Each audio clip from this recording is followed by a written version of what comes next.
Here's what nobody is saying about Michael Saylor's tax fraud.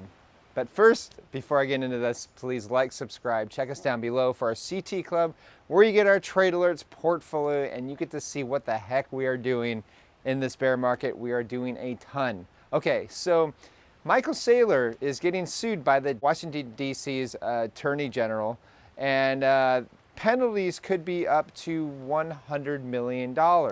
Why is that? Because Michael Saylor said his residence was in Florida, where actually he spent most of his time over the last 15 years in Washington, D.C.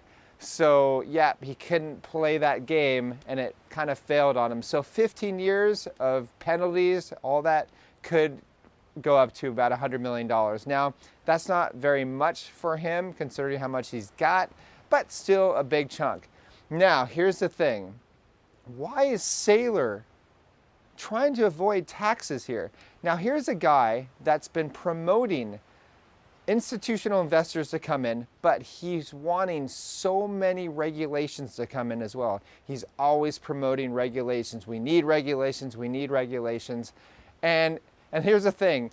Over the last 13 years, Bitcoin has done great without regulations. Keep in mind that Bitcoin started at under 1 cent and now is well over 5-figure range. It went to $69,000. So my suggestion to Saylor is you should be paying those taxes if you are for regulations, because who's going to pay those regulators? Who's going to pay the enforcement of those regulations? They're going to need tax money, so you should be wanting to pay all of the taxes that you can possibly pay, right, Saylor?